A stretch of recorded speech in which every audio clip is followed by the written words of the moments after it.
Hi folks, welcome back to Right Talk with Dwight Lilly, your host. This is a production of Tilting a Windmill Media, and today's broadcast is for Wednesday, February the 4th, 2015.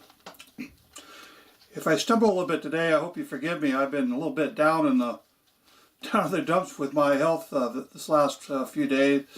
Some bugs going around, but anyway, I'll try to get through this. Your weekly update on what's happening in Nye County and Pahrump and Southern Nevada. I'm going to be talking today quite a bit about the budget for the county and for where we sit in that regard. And I found it interesting that in today's newspaper, in the Pahrump Valley Times, there was a pretty good article covering taxable sales, revenue from gambling, and so forth. And if this doesn't shine a bright light on the county commissioners and tell them they need to get in gear on addressing our budget shortfall, I don't know what else will. Now, as you know, I've been writing about this, and I've brought it up in a couple of these Right Talk videos. The fact that we have been bleeding red ink virtually since county commissioners approved the budget that went into effect last July 1st, 2014. I guess they were overconfident that revenue was going to be higher. I don't know what that's based on, because for 7 straight years now, we've had a decrease in county revenue. And I think the taxable sales that came out for November even highlights this further. There was a 17.6% decrease in taxable sales in November of 2014 over the same period in 2013. Now that's almost 20% decrease. And it would not have been hard to be on top of this had they had some budget analysts looking into what's going on around the county by calling a few key players like Walmart and other places and finding out what's going on. Overall, for the fiscal year from July the 13th, we are down 30.6% in revenue. Now, as I mentioned before, there's two main sources of revenue that the county relies on. One of them is this taxable sales, and the second one is gambling revenue. There's a limit on property taxes. Property taxes be included in here. Property tax being a made one too. I forgot about that one. Sorry about that. But property tax revenue has been dropping also because, frankly, there's housing prices are dropping. The assessed value of the properties dropping. And I covered this before, but today I want to just concentrate on this taxable sales and what that means. What I believe it means is that although people are buying items, they're probably purchasing fewer from local retail outlets and local suppliers, and instead they're purchasing on the internet. They're purchasing outside the reason, for whatever reason, maybe competitive pricing, maybe availability of specific products. Whatever it is, regardless, the taxable revenues are way down. Gaming revenue, now gaming revenue is up, and what's amazing about these numbers is that statewide gaming revenue is down and retail sales are up. Yet here in Pahrump and Nye County, which Pahrump makes up about 85%, 90% of the population. So really, if you look at what's going on here in Pahrump, you pretty much understand what's going on county-wide. Gaming revenue in Pahrump is up. And one of the items that has shown an increase is in penny slot machines. Now, there was over $16 million in revenue from the penny slot machine. Now, who's gambling for pennies here in the county? Well, I'd say it's mostly the people on fixed income, the retired people. They don't have any problem going down to the casinos and getting on those penny machines. And and dropping probably a lot of their retirement checks on. That's quite a bit of money spent on penny slot machines, revenue-wise for the county, because the county's total population is only 44,000 people. So you figure 16 million on slot machines and penny slot machines, then that tells you what's going on there. The other area that where the gambling revenue was up was on sports books. That was a 22.3% increase to 550,000 from 285,000, and of course a lot of that has to do with the football betting on items like the recently college football season and NFL season, as well as the Super Bowl that was held. That's where you get those big bets going in for the pools and so forth. So what are we going to do about this? You know, I know I keep raising a red flag on this, but it's an important question, because we're now into the today's the 4th of February. We need to have this year's budget all wrapped up by in middle of June, in a sense, and yet we're $2 to $3 million in the red, and there doesn't seem to be anything coming out of the commissioners' mouths or the the county government as to what steps are being taken. Are layoffs taking place? Are there services being cut? Tomorrow, that kind of ties in with this, there's going to be a commission meeting. It's referred to as the Nye County Debt Management Commission. Now, from what I've looked into, they meet twice a year, once in February and once in August of last year, and they discuss the problem, the debt, I suppose, and they try to come up with priorities and spending and so forth. Now, last August, they established or had an agenda item number 6 on that particular agenda, which was for the August 25th, 2014 meeting, that essential and non-essential facilities and services should be focused on, with public safety, health, and education being, I suppose, the number one priorities that the county should look at in addressing, regardless of any other departments or so forth. That's over and above any road work that needs to be done, anything, because you have to, by law, Nevada Revised Statutes 350.0115 sets those as priorities. I'm going to take a clink of water here for a second.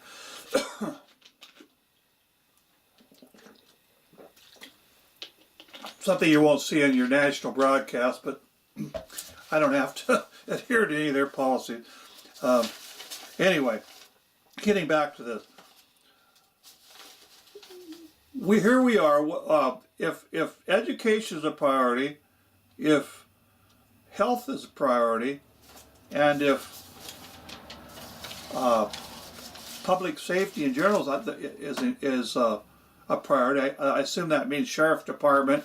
I don't think it would include the Pahrump Fire Department, because the Pahrump Fire Department is a matter of the town funding those operations. But as far as county revenue goes, it has a very big impact, because the county can't blame fire department for eating up county revenue. It can't blame the ambulance service, which I've covered in a previous talk here, with eating up the revenue. It's really boils down to the sheriff department, and in the education, that's something that has to do with the Nye County School District, which we've also talked about on this particular show.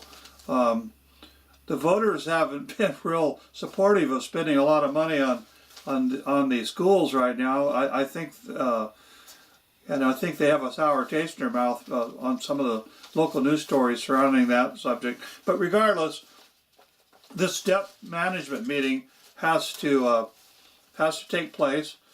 And when I went to the Nye County website and looked at the agenda for tomorrow's meeting, because this next meeting is tomorrow, February the 5th, and it's going to be held at 9 a.m. in Tonopah. It's called a teleconference meeting, but they broadcast these meetings down here to Pahrump to the chambers, the commissioner's chamber. So I'll be down there bright and early tomorrow morning at 9 o'clock, because the only thing that they're going to be addressing tomorrow, it looks like to me on the agenda, is the appointment of a chairman and vice chairman of the committee, and discussing some appointments of the public at large members.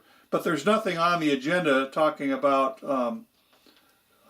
debt management or any update from the August meeting, what's transpired. I urge anybody that's watching this or reads my Tilting a Windmill Facebook blog to take advantage of attending this meeting. Come down there at 9 o'clock, and because you have a right to speak in what's called the public comment period. They give you 3 minutes. I'll probably try to gobble a little bit more than that. But you get up there and say your piece on this, and at the end of the meeting, there's another you have another opportunity to address this commission, because this is critical, folks, and we need to be on top of this. You can't have a county the size of ours with the issues having to do with revenue not be totally responsible with what's going on with our tax revenue. And I don't think they are. I think they're being totally irresponsible. I think the commissioners need to not only address these critical shortages we have right now, the overspending we have right now, but as we go forward here, they need to be taking a look at 2015's budget and stop being so optimistic about these budgets going into the future. You can't just say, well, we may have more revenue coming from Yucca Mountain, or we may have somebody throw in a special project here or there that's going to give us a windfall. There is no such thing as windfalls when you're sitting down and doing your budget. You know this by addressing your own personal finances, and the county commissioners should know this as well. Well, they might know it, but they definitely haven't been practicing this, in my opinion. And it's proven out by the fact that we've had these issues develop where revenue is less, shrinking, and it's just not there. So please come down there and join me at the meeting tomorrow. Let's demand that the county commissioners address this. Let's demand that they bring this as an agenda item up on the next commissioners meeting, which will be held in a couple of weeks here in Pahrump. And if they don't have it on the agenda, then we need to ask at the public comment period during that meeting, why isn't it on the agenda? We want to discuss this. Now, one of the things that I have thrown back in my face by commissioners, and they say this at the general meeting, as you already have your say when you elected us, that this is a republic, and we represent you, so you don't have to worry about these things. We sit around and talk to the county manager, and we talk to the department heads, and we have a handle on what's going on. Well, frankly, any commissioners watching this, you don't have a handle on what's going on. If you had a handle on what's going on, we wouldn't have a $2 to $3 million shortfall right now. The biggest problem, and I brought this up in the past, is that, and I'm going to keep harping on this because it's got to be addressed. Somebody has to grow some and get down there and address this, is the fact that most of the county's revenue gets eaten up in salaries, wages, and benefits by the employees. Now the county keeps coming back and saying, well, we keep cutting. We're already, thin at every position. I'm sorry, commissioners. I'm sorry, county manager. You have to continue to cut. You're going to have to cut another $2 to $3 million of spending to somehow between now and the end of the fiscal year. Or what are we going to do? We're going to go into next year having a debt, having to borrow money or take money out of some emergency fund to make up for the shortfall. We already went through this not too many years ago with the sheriff department overspending and busting the budget by a couple $1 million. And it's critical. The revenue's just not there. So anyway, that's enough for that item. Go on to the next one. the legislature, if any of you have been, listening to the local news or the news out of Las Vegas, officially opened up for this session, and there's two bills that are in, have been proposed for this legislature that I think you guys all need to be aware of. I've been on top of them, and one thing that's that I want you to know right now is that even though this legislature is meeting up in Carson City, you have a right to get up and speak during these the hearings for the different bills, and you don't have to drive all the way up to Carson City. You can drive down to Las Vegas or carpool, which is what I'm going to try to do with some people. And down at the government building down there, they actually have the legislature. Again, it's televised from up in Carson City, but you can sit there and watch the legislative proceedings, and you can get up to the podium. You have to sign your name in, and go up there and speak at the, to the legislature. You tell them what you think about the different bills. Now there's two bills. One of them Senate Bill number 65, and one of them Senate Bill number 81, I believe it is. That's addressing water issues. We've been water is another, as you know, is what's driven me to most of my comments at the various meetings has to do with what are we doing about water, and then last week I jumped all over the dust situation because I kind of think they go hand in hand. We have a desert environment here, and yet we have in Pahrump here about 35 to 40,000 people living here, and people that have built houses and established residences here have planted trees, they planted vegetation, around their property, and this vegetation, these trees gobble up a lot of the dust problems we have here. We're under fire from the Environmental Protection Agency to have cleaner air here. It's a health hazard to be breathing a lot of dust, but it flies right in the face of what the state water engineer would like to do, which is restrict your access to watering, on your property. I guess he doesn't have a problem with you taking a shower or cooking with water, flushing your toilet, but he has a problem with conservation, wanting you to cut back on washing your car and cut back on watering. Well, watering, how do you think the trees are going to get any water? The pine trees that are on property around here, the various fruit trees and that people have planted, need water. They're not going to get it from any stream, and they're certainly not going to get it from the rainfall we have. So if you have trees, which most of us have out where I live in South End here, then we have to water those trees and keep them going when it's 100 degrees out in the summer. I'm getting ready right now to start addressing my irrigation system and shoring up any leaks that's got in it. And I don't want the water to be leaking or wasted, but I'm definitely not going to let my trees go without water, which will stress them out and cause them to die, and then I don't have the trees. And I need the trees to stop the dust from flowing in on me. So those bills, in Senate Bill number 65, the state water engineer, Jason King, has labeled it a house cleaning bill. Okay.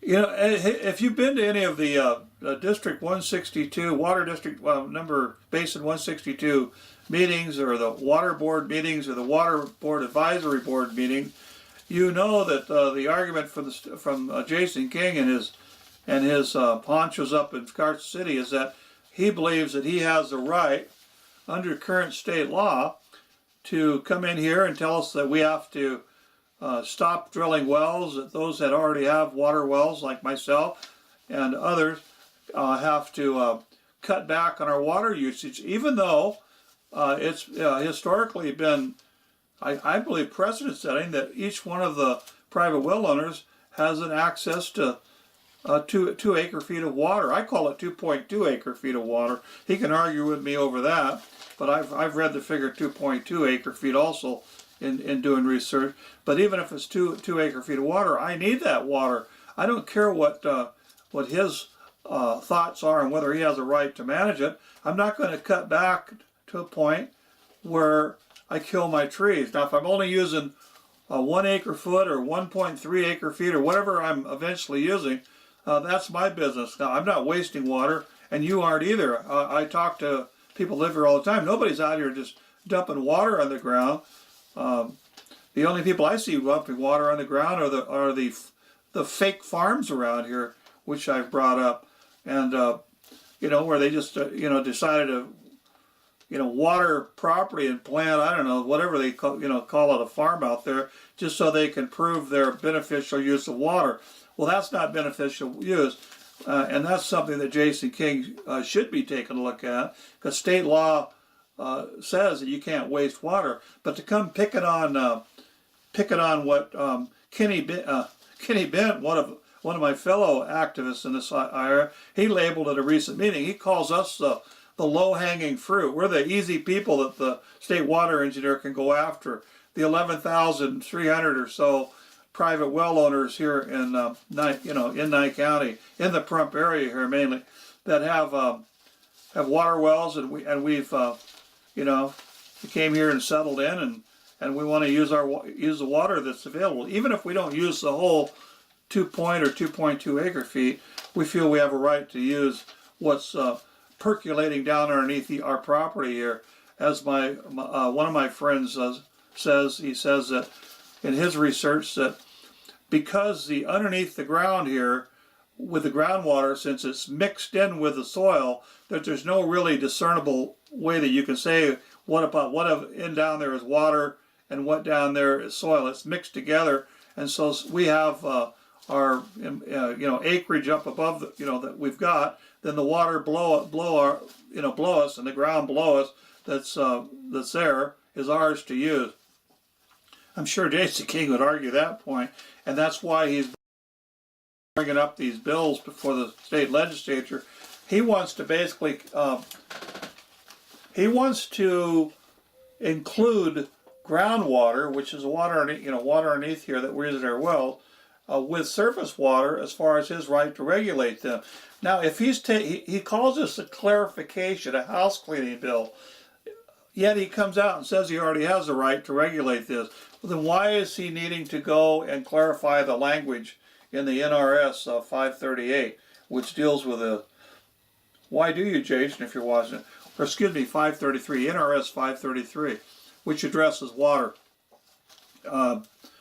Thank God, at least here in Nye County, our Assemblyman Oscarson and our state senator was G. Cassini. He's from up in the Elko area, but he's our state senator. He doesn't neither of these gentlemen are particularly opening their arms to Jason King's request here. On comments they've made, they say, well, we'd like to have more studies done on this, and we don't believe that what this proposed legislation would do would be the proper way to go for those down here in Nye County. I don't know why Jason King hasn't just gone ahead and called for what the state law already calls for, and that's beneficial use. Him and the state legislature claim that they want to straighten out the water issues. Well, then why don't you guys just use the current law, and any water rights that have not been proven beneficial, the ones that are being banked right now by Utilities Incorporated and by some of the developers, why don't you just come down and call for beneficial use?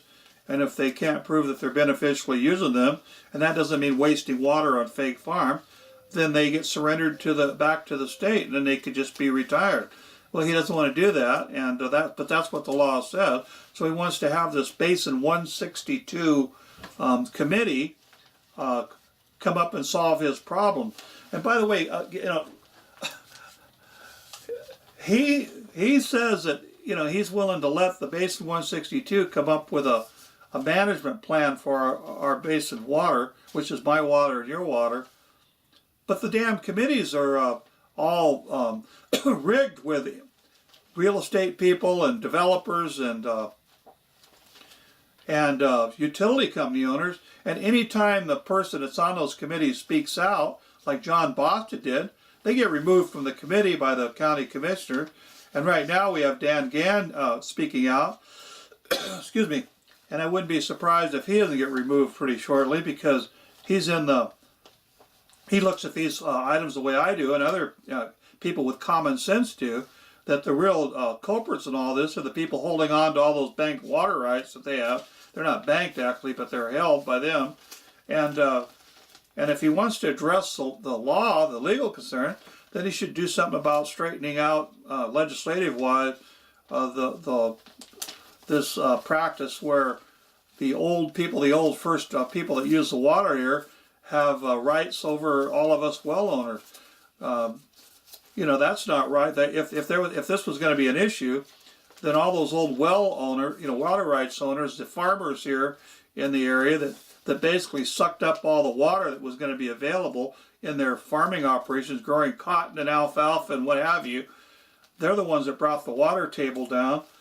They then take the property and divide it up into lots and sold it to all of us that came here afterwards. And now they're claiming that the water shortages means that they can still keep their water rights and do with them as they please, and screw us that actually bought the land from the land that they held, and we build our places here. Now this doesn't even make, this is like we've been scammed. They came here and farmed the valley. They're the ones that wasted all the water in their farming operations. Once farming didn't prove out to be beneficial anymore, they take the land, divide it up into property, all with the blessings of the county commissioners of the past and present. They form subdivisions, and land developers come in and build houses and that, and private people like myself come in and buy land that right here where I live used to be part of the Haven family farm. It was sold off years ago. My place here is about 20 years old. And then a well was put on my property and septic system stuff. And now here it is years later, they're using the state law to hide behind and say, well, if anybody's going to get their water cut, it's going to be you because you came after us and we have the grandfathered rights to the water here in the basin. So screw all the 11,300 plus well owners, in other words. And now Jason King doesn't want to call for beneficial use. He wants to go to the legislature and give him the authority to come and tell me and you, a private well owner, that you get to cut your water back. And this is kind of a sticky issue over here, so we'll have some type of plans drawn up by this Base 162 that tries to retire the water rights. Well, just, it could be all retired right now. Tying in with this is, I haven't talked to them yet, but the heads of the Pahrump well owners, private well owners co-op, filed a lawsuit in district court here in Pahrump against Jason King on these very issues here. And I haven't read the lawsuit yet, but I got a private message from one of the people telling me about it. I just haven't got back to him because like I said, I've been feeling down in the dumps health-wise this week. But there's a lawsuit been filed because we're in fear that we're about to get railroaded by Jason King and the state legislature, and we're going to fight like the dickens for our rights. Even though the state law might say I don't have a right to my water, I do have a right to my water. Either I was fraudulently sold property, where later down the line I was going to be told I couldn't use my water, I couldn't keep my trees. Nobody said, there's no ordinance here in Pahrump against me growing fruit trees, planting pine trees, planting grass. There's no ordinance addressing it. It's just that after everybody did it and spent tens and tens of thousands and millions of dollars setting up their home site, now they want to come in and have the state legislature take Jason King and since make him king of water and come in and make rulings that are not favorable to me. So we're not going to take that, and I'm glad that our two state representatives, our legislator and our state senator, are in agreement so far and all that. They're calling for a study, is what they're calling. They want to see the plan studied a little bit more. What I find interesting about this is that with all the problems the state's having with the Bureau of Land Management, Department of Interior, and the EPA, that what Jason King has basically done with his Senate Bill number 65 is go hand in hand with what the Environmental Protection Agency wants to do. And they're trying to get it defined on their Clean Water Act, how to regulate and control our water here in Nevada. Just what we need. A state water engineer wanting to become king of our water and then initiating a plan that the bureaucrats back in Washington, D.C. have devised to screw us out of our water here, to take it away from the residents out here in Nye County and to give it to the developers so that they can even put more California-style houses in here and suck up the water that we have.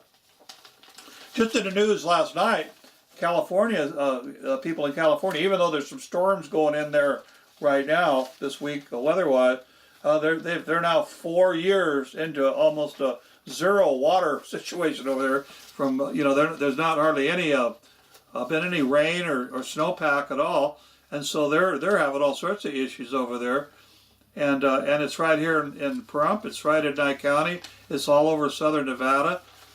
Lake Mead keeps dropping down further and further for the that's the water where basically Las Vegas gets its water, and it's to a level now where they're going to be shutting down hydroelectric turbines on Hoover Dam because the water level will be too low in the lake to run the turbines. So it's a major issue, and one thing we don't need is for unregulated growth, coming in here, and the county commissioners in this county and commissioners in Clark County, which is Las Vegas, and commissioners in Esmeralda County and so far, go ahead and bending over so that developers will come in and develop more places for people that don't live here in Nevada now to live, so that their tax revenue can go up. It's always about money when it's with these politicians. It's how can we go ahead and get more and more revenue to grow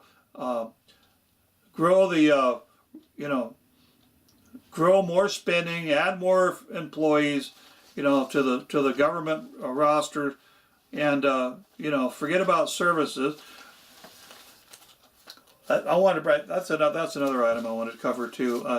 In dealing with the revenue, I forgot to bring this up in the last segment.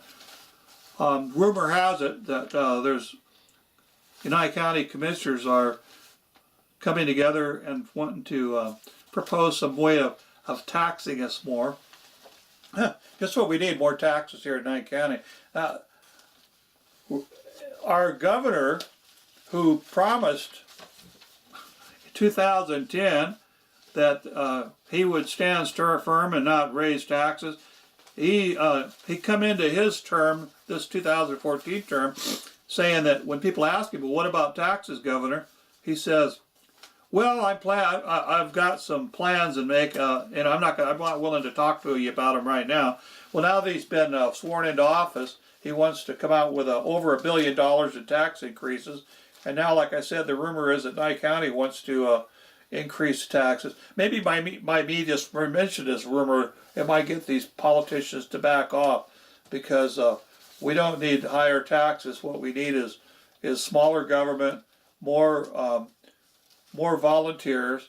If departments need to be shut down, then why don't we just set up advisory committees run by volunteers, and they can run that part of the county government. The other issue, I've gotten off this water issue because I'm pretty much finished with it, but I'm going to talk here. I can talk whatever I want about this, my program.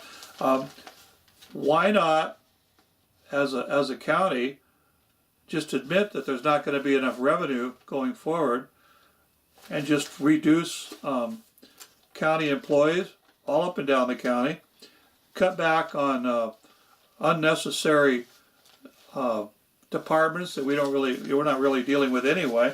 We have departments, but there's no money to really add, to bring us any services. All you have is people coming before the boards and tell us what they can't do because there's no revenue. And thirdly, and this is another issue that needs addressed, I'm going to bring it up again. We have, every time they have a commission meeting and an agenda, there's an item where it's behind closed doors dealing with the labor agreements for the county employees. We see this with the city of Pahrump too. They don't ever want to talk about these issues out in the open. And yet when you dig into the budget, when you look at the number, you see, my God, how much the county is paying these employees, how much the town is paying these employees. People making $60,000, $70,000, $80,000 a year, 30 or 40 is like on the low end, just for basically volunteers that go in there. It's $15,000, $16,000 that's budgeted. And don't take my word for it. You can go right online and find sites that'll tell you what every single person in this county, in your county, in the state are earn each year. Now these people, maybe they feel like they are worth that kind of money, and that's why they have their union negotiators come before the county, our county, your county, and demand high wages and high benefits. But we got to be use some common sense here. If the revenue's not there and the services aren't there, then we just can't afford you. Maybe you need to go take your skills and go out into the private sector and see what you can do out there. If you think you're worth $60,000 a year plus another $30,000 benefits, then go talk to one of the casinos or talk to another industry or move. I don't know what you have to do, but the bottom line here is that we don't have the revenue to support you. And I wish you well, but that's just the bottom line. If this was a company I was talking about, faced with $2 to $3 million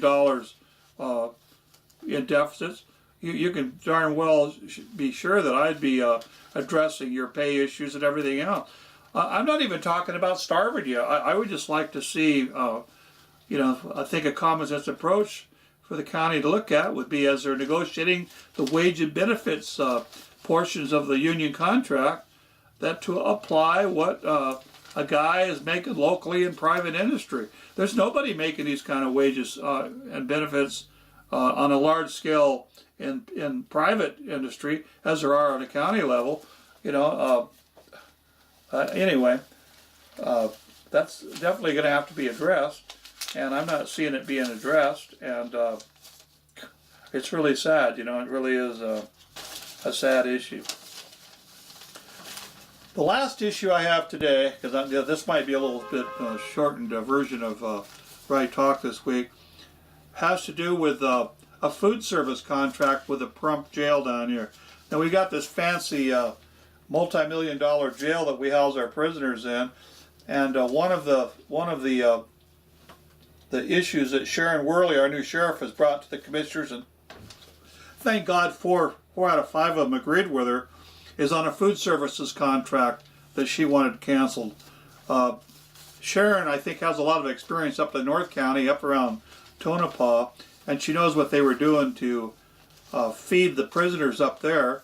And so she took a look at the budget down here and says, well, I guess she sat down and determined, well, how come we can feed prisoners up in Tonopah for $1.50 to $2 a meal, but when I take a look at what's going on down here in Pahrump, the meals are cost us an average of $5.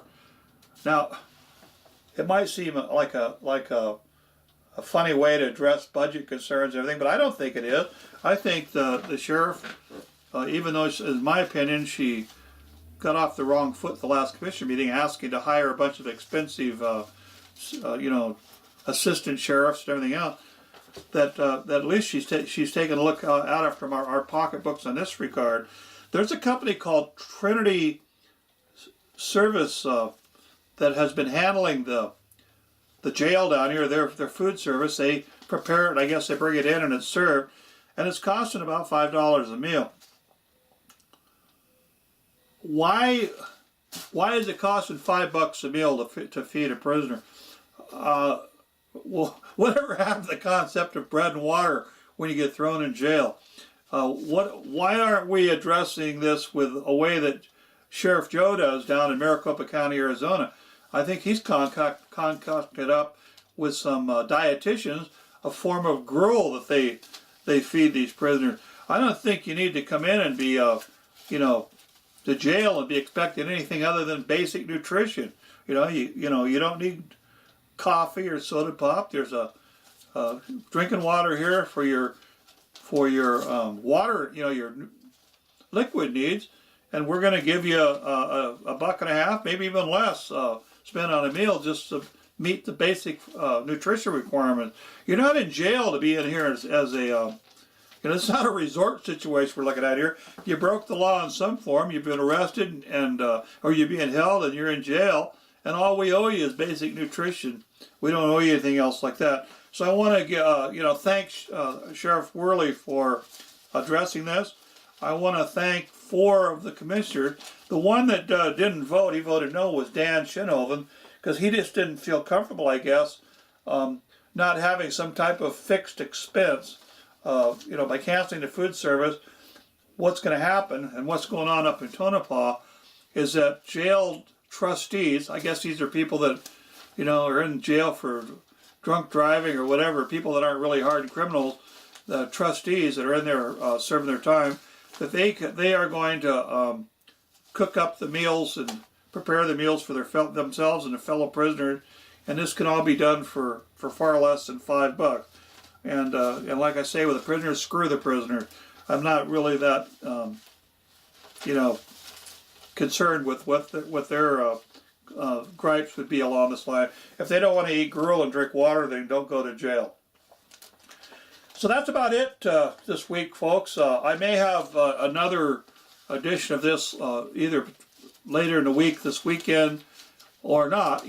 But I'm going to try to have one of these each week on Wednesday. Put together my thoughts and again I apologize for any stammering or whatever. But I'm not really all that feeling that well. But I wanted to get this out today. Until next time, we'll see you.